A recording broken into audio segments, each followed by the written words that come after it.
This is a short video on customizing Gedit. The goal of this video is to make Gedit look, well, not like this, but more like an IDE or closer to what we will have in VS Code. It doesn't replace an actual IDE, but it makes working with shell scripts and short little programs much better and much more efficient.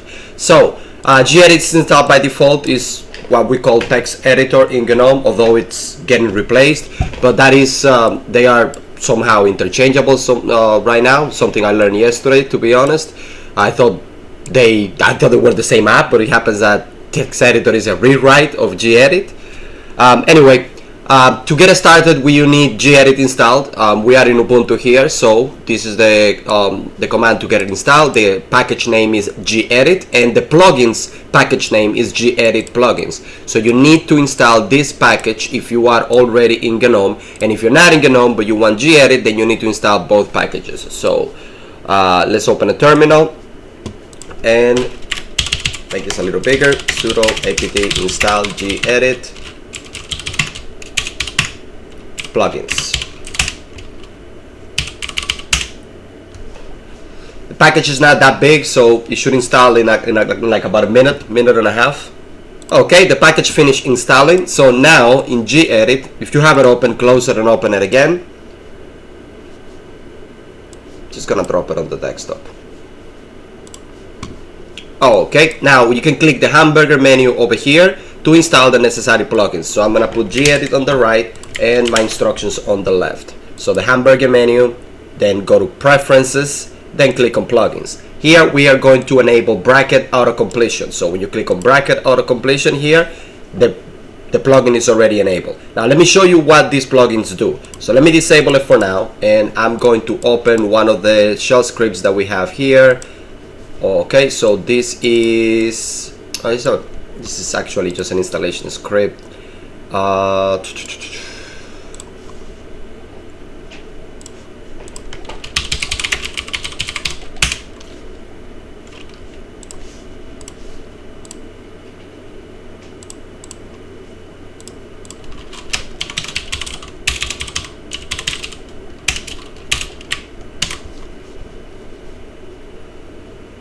I put it in this folder that I just created, and I'm gonna call this script test1.sh. So notice that if I do echo open quotation, I need to type my message over here, hello world, and then close the quote. Now if I have the plugin bracket completion enabled, then I don't have to do this anymore, because now I can just type echo, and then the moment I put one close opening bracket, the other one opens automatically. And it does the same thing with, for example, braces too.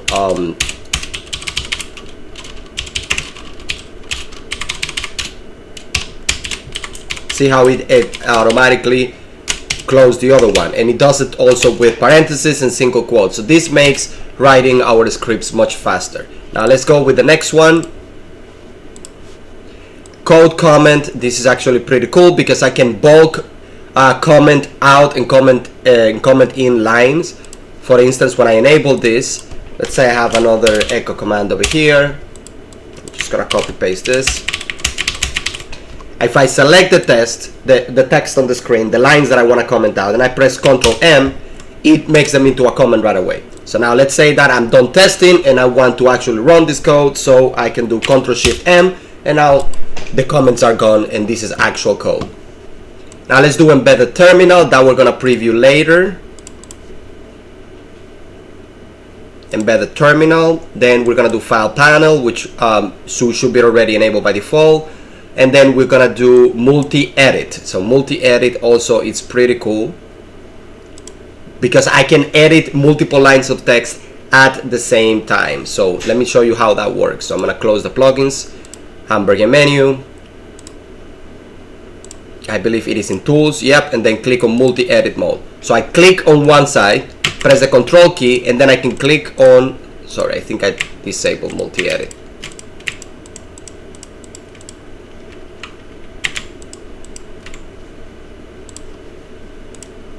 Yeah, it's enabled.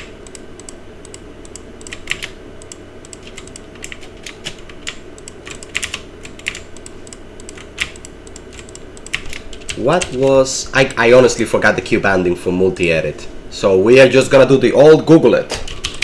Multi-edit lines gedit. I completely forgot the key bindings for that. DuckDuckGo never gives me the result that I want. Oh, Ctrl-Shift-C, there you go.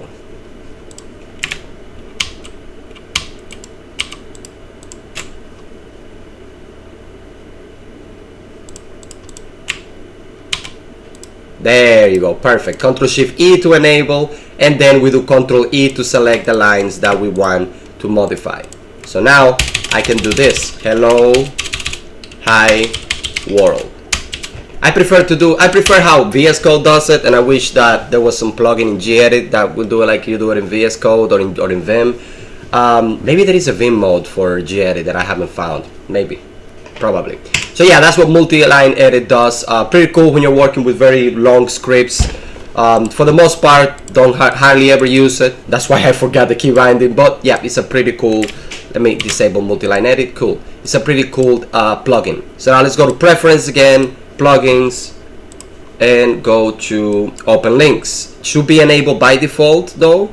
Open links, yeah, this allows us to open URLs directly from Gedit.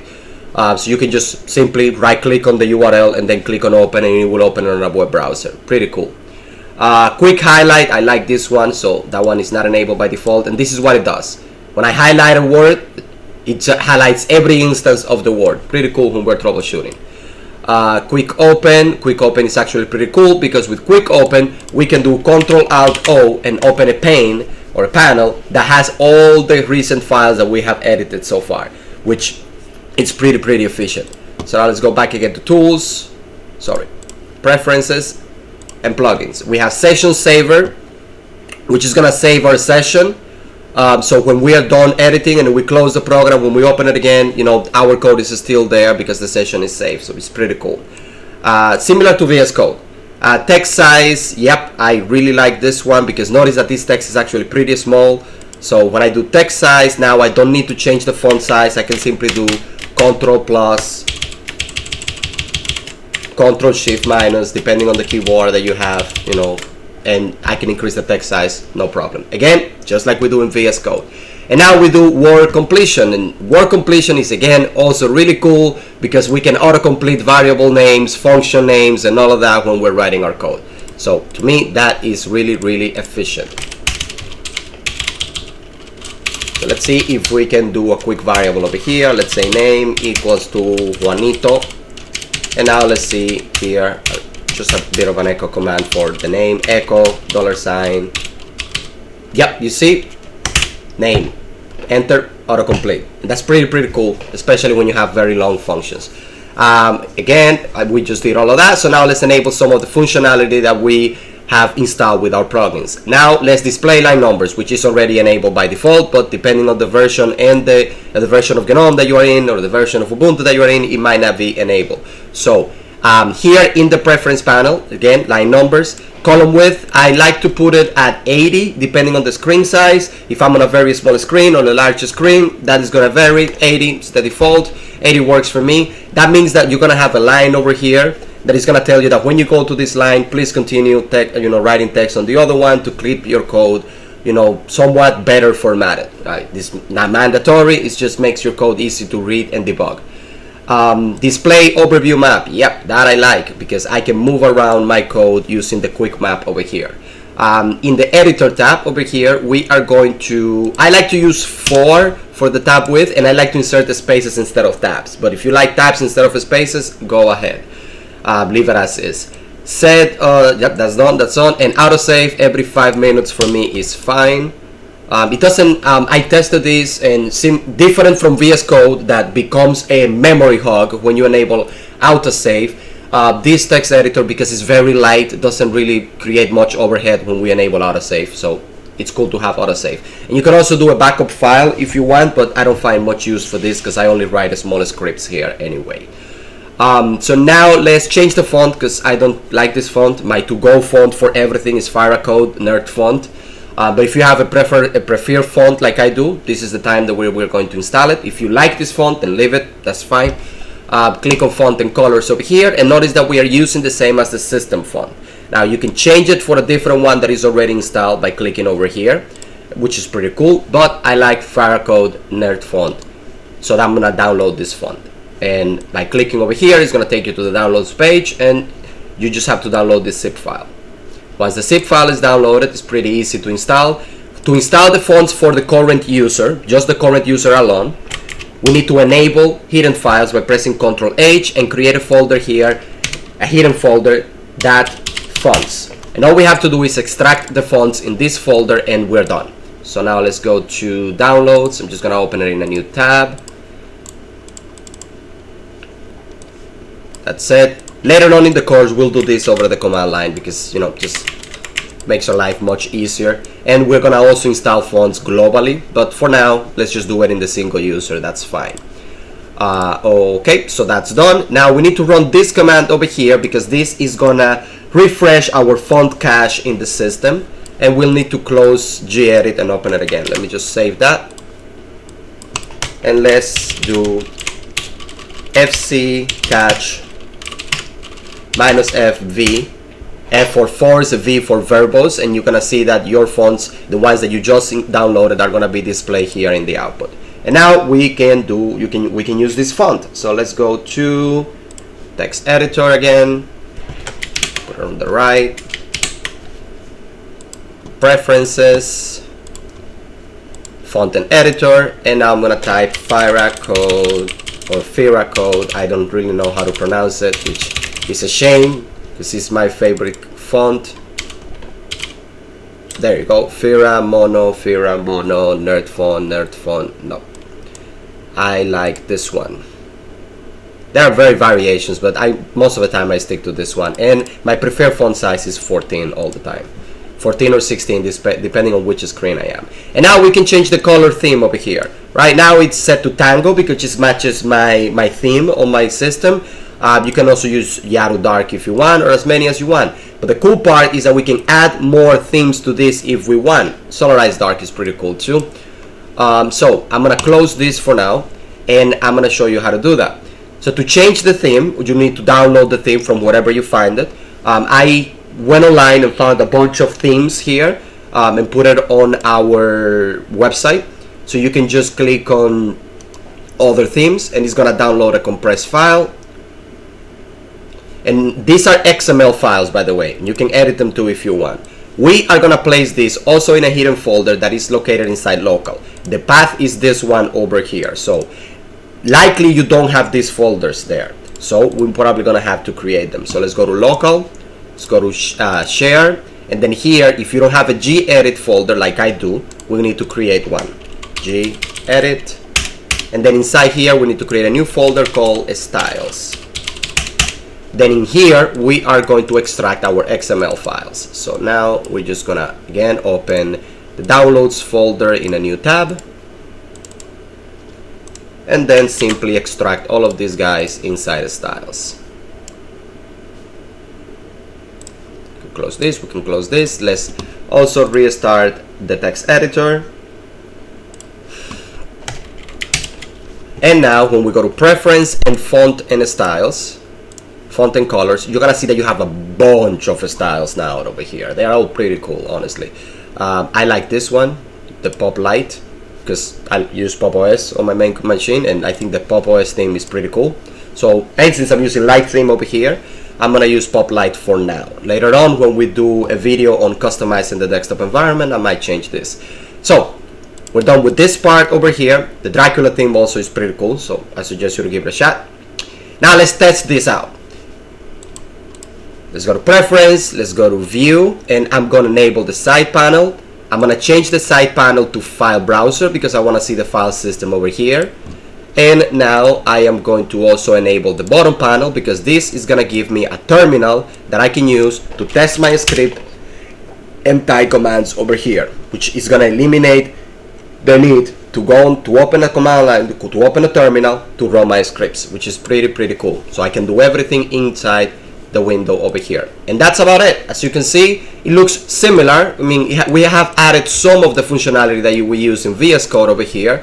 which is pretty cool. And because this application is much lighter than VS Code for those of you that are running the VM on underpowered hardware. Allow me a second, please. We are back. So now let's give this a test. So we have a folder in our home directory called scripts. So I'm just gonna open it over here. And what I like from this is that I can create new files directly from here. So let's test this out, this short hello world in batch. So I'm gonna call this hello.sh, and I can just double click it to open it, and I can copy this code over here, but we're gonna type it, why not? Bin bash, create a function called main, and inside this function we're gonna create an echo command to simply display hello world. And we call the function here so that it executes when we run the program. Now let's run this script. So I'm gonna go back over here on my terminal, change directories to the scripts directory. Let me clear this out. And now I can simply run the script with bash and then hello.sh.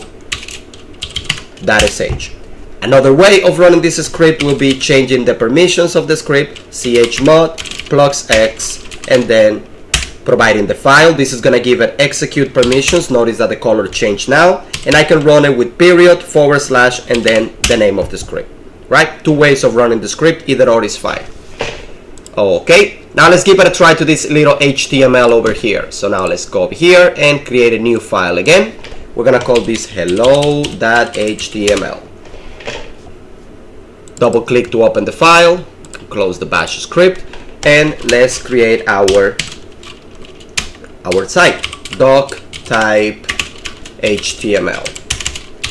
Open HTML tag, close HTML tag. Open body tag, close body tag. And we need also a styles tag over here. Styles, and then close the styles. Let's make this a little bigger, why not? Styles, done. We also need a script tag over here. So script open, and then a script close. This is gonna be for the little bit of JavaScript that we're gonna put in this site.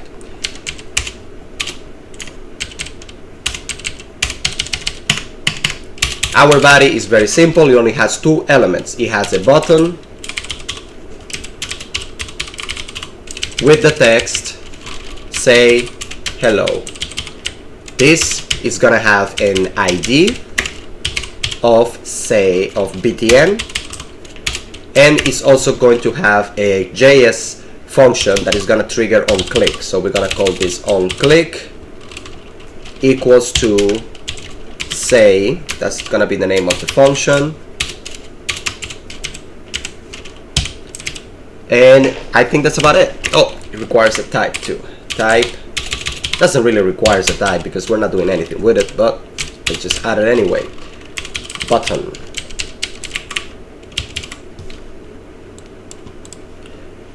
We got the ID, we got the function that's gonna trigger on click, and that's about it. And finally, we need to add after this button an h1 element.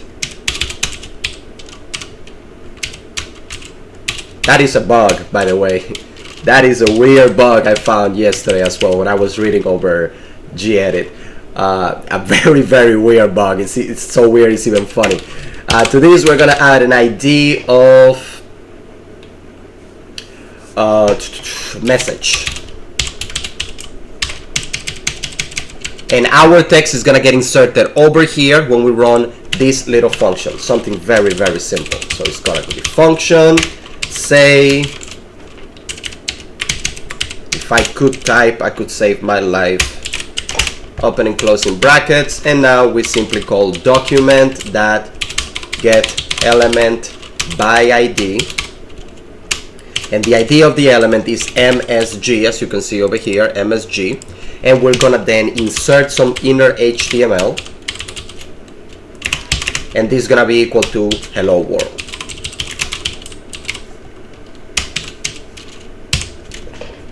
And that's about it. Now, if we save this in here in our terminal we can do xdg open and then call hello.html, and this should open our website in whatever the default web browser we have. In this case, my default web browser is Firefox, right? And when we click say hello world, it displays say hello world, right? If we add styles to this, it's gonna make the bottom look a little prettier, so we're gonna do that. By the way, those of you who are watching this video because you're doing lab number 4, you're done. You are done completely after you did the bash part. Go ahead and continue lab number 4.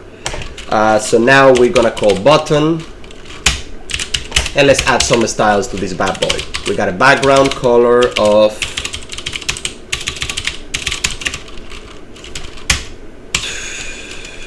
04AA6D, and we have a border none, and finally we have a color white, and we have a padding of 15 pixels, 32 pixels, and finally we have a font size of 25 pixels.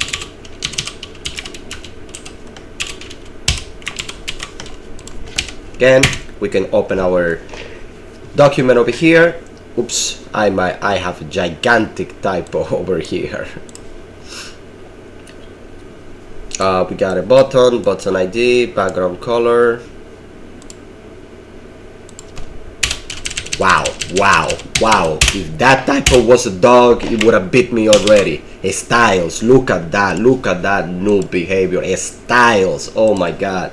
Say hello world, right? And again, we're typing this because we want to practice with our now customized text editor. We're gonna clear this screen because we don't need none of that garbage.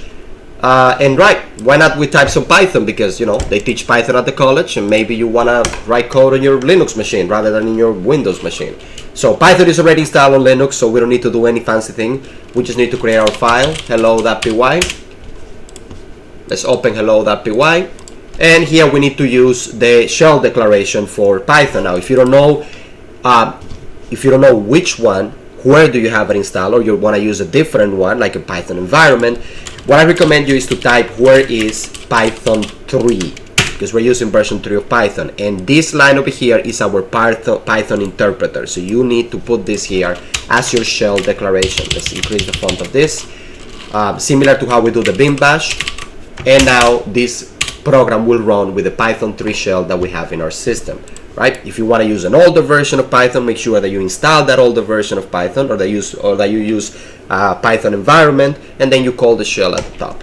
Now let's type our code. So define hello as our main function, and then tab, reminds me of why I hate Python, hello world, and that's it.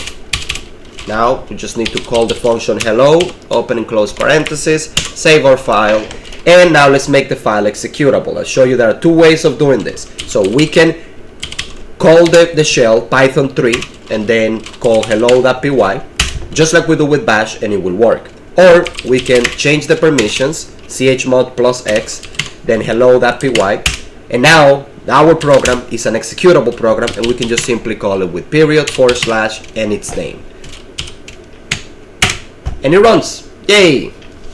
I definitely love this over idle.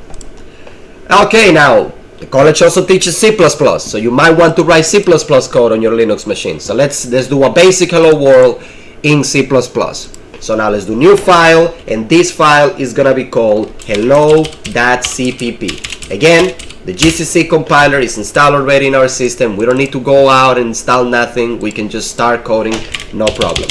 Let's increase this font a little bit, and for this we need to include IOStream, and then we need to use using std cout, because we want to see out a message. And now we simply start our main function, int main cout hello world. And let's put a new line in the end. Why not? Does this look familiar to you if you have been following along with our shell scripting site? Now click on return 0 and then end with a semicolon. So now to compile this, it's actually pretty easy. I even put a comment over here for you. All we need to do is type G++ and then our file, hello CPP. This is gonna create a file called a.out, and now we can just simply, and it's executable by default, so we don't need to change the permission on this one. We just need to do /a.out, and our C++ code runs. Now, if you wanna do C++ in your Linux system, yeah, this does the work, but I would rather use either VS Code or Genie, the text editor that you installed before, as a backup. This one over here, right? I'm gonna make a video on this one as well later on, also doing some customization, running some code over here, and how you can use it to do most of your courses at PCCC, right? Because this one is actually pretty cool. It's also very light. It's just a little bit convoluted, so for beginners, I'd rather start with text editor because it's a much simpler version. Yeah, you can also write some Rust code if you want, but remember you need to install Rust for this. So, and I don't think I have Rust installed here. So install, there is a short one-liner to install Rust on Linux and Mac OS. So install Rust Linux, and this is the liner right here. So we need to install Rust. This is the problem of when you work with Mac OS and Linux all the time. Because in Mac OS, Ctrl-Shift and Ctrl-V is not the same. Yeah, give me the default installation. It's not the same as in Linux, so I always get confused all the time. So I ended up doing the wrong Ctrl-Shift-B, Ctrl-Shift-B all the time. Okay, let's give Rust a shot. You know, give it a couple of minutes to install. And there you go. Rust is now installed. Great. So now let's create our Rust script, our hello world program, very Rustacean hello world.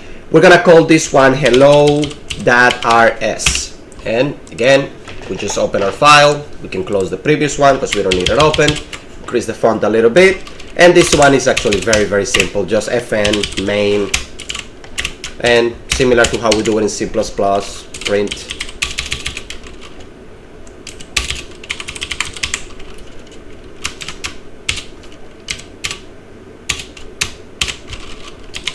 hello world, and with semicolon, save your file. And to run first we need to compile it, then we need to run it, just like we do with C++. So to compile and run it, it's quite simple. We just call rust rust c hello.rs.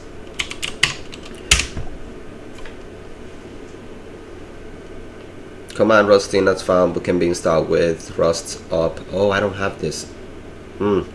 That script didn't install it. Okay, so let's get it on. Sudo apt install rust c.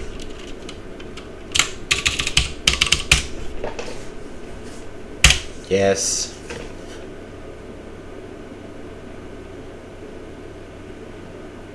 Almost done.